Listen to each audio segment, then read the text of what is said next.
Régis Juanico, you have the floor. You are the Loire parliamentarian, vice president of the Assessment and Control Committee of the National Assembly. And an assessment mission has just been initiated concerning the regulation of gaming and gambling in France. Could you tell us a little bit more about that mission? Yes, I can. Thank you to Charles COPPOLANI, the chairman of Arjel, and thank you to Mr. HUTIN for his invitation. And I would like, first of all, to stress that the Assessment and Control Committee of the National Assembly has decided to talk about the regulation of gaming and gambling for 2016. One word about this Control and Assessment Committee of the National Assembly. It has been set up in July 2009. It is chaired by the President of the National Assembly, Mr. Bartolone, at present. I'm the first Vice President, and it has been set up after the constitutional review in 2008, changing Article 24 of the Constitution, according to which the role of the legislator is determined. The Parliament adopts the law, votes the law, and the Parliament controls the government's or executive powers activity when we are allowed to do that. And then this committee assesses these public policies. It's something new, and this committee has drafted high-quality reports. I'm not telling you that because I'm a member of this committee, but because we have a working procedure which is a little bit different from the one adopted by the other committees or bodies in the Assembly. First of all, our way of working procedure is bipartisan. That is to say, we are going to appoint a rapporteur from the majority and a rapporteur from the opposition party, and they have to agree on the recommendations.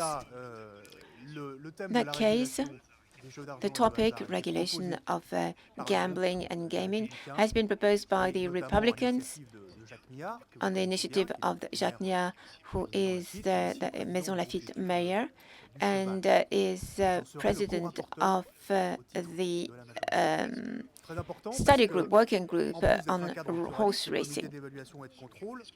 This committee deals only with cross-cutting topics, which exceeds the remit of the other committees. We also have adopted an approach based on international comparison. And the debates of this afternoon are going to fuel our own work. We have listened with a lot of attention to the experiences made by the European countries, the other European countries. Now, what is the assessment of a public policy? The goal is to assess the efficacy of a public policy with the comparison between the initial goals and the results achieved. We're going to assess the efficacy, the means that have been invested in, and the possible improvements. Let's take the example of the 12th of May 2010 legislation. There were 4 objectives. To guarantee the reliability and transparency of gambling by giving guarantees to the consumers. Second goal, prevent frauds and crimes like money laundering. Third goal, to protect vulnerable people like young people or compulsive gamblers. And the last goal, guarantee the economic sector's dynamism, not only the horse racing sector, but other sectors.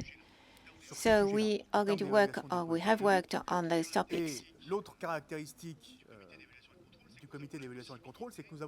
Within our committee, we have the possibility to ask for to the Court of Auditors some assistance.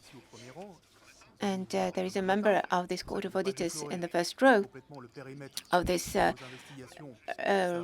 We're going to see each other tomorrow morning and talk about this topic.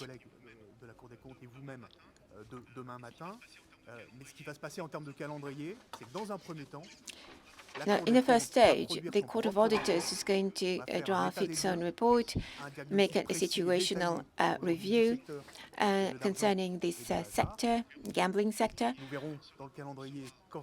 Then this report is going to be sent to us and published probably in 2016, hopefully.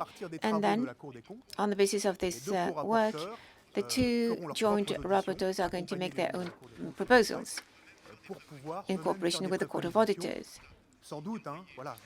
This is the time scale by the end of 2016.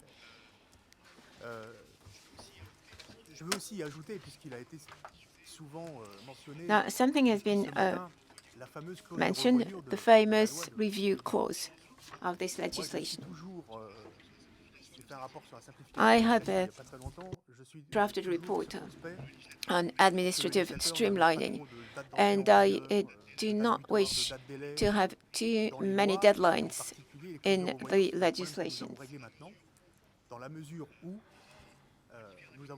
We've changed the regulation of the National Assembly in order to be able to review all the legislation 3 years after they have entered into force. A parliamentary report has already been drafted on this topic, and this review clause is going to be mentioned by the Court of Auditors report and my committee's report. And then during the next few months, we are going to improve and change the regulation and legislation in this gambling sector. As I told you, there are some issues I would like to avoid. I don't want to talk about some issues today because it's going to be a debate between the members of my committee and the members of the Court of Auditors. But what I can tell you is that we are going to completely review the legislation in view also of the economic aspects of this sector, which plays an important role in this country from an employment point of view, and also as far as the budget revenues of income of the government is concerned.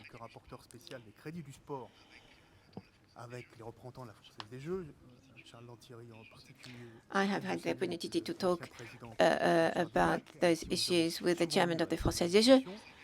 You know that the Française des Jeux today is a partner, an avoidable partner concerning the sporting sector in France, and it represents a lot of income for the government.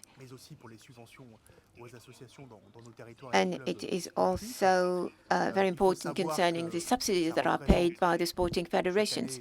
This represents each year a little more than 200 million euros.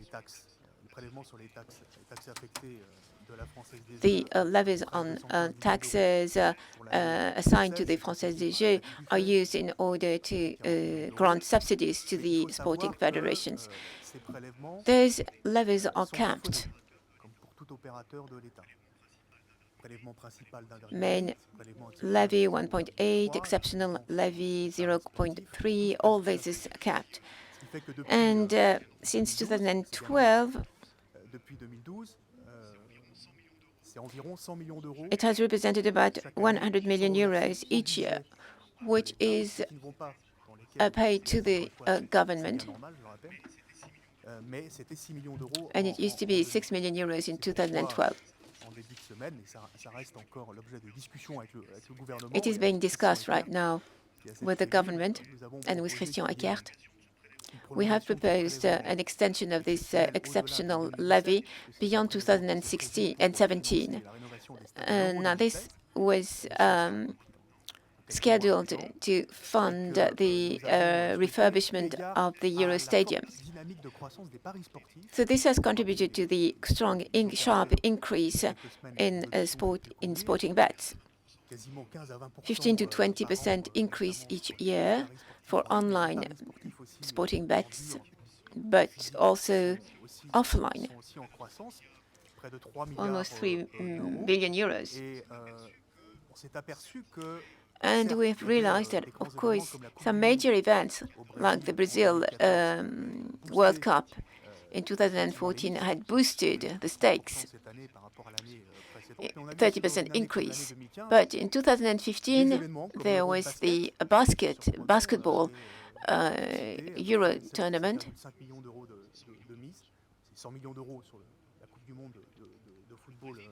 So it was 100 million euros due to the Brazil World Soccer Cup. But we do not have a major sporting event each year, of course. By 2019, we have scheduled many major sporting events in France, and it's a demonstration of our know-how. There's major international sporting events that are going to be organized in France will have a pump priming effect. So I believe that this exceptional levy is going to be extended over the next years, because we are going to be able to benefit from these major sporting events being organized in France. So my goal is to put all the issues, all the topics on the table. And I would like to meet you again in a few months for the hearings that we are going to organize with the many stakeholders that are here today.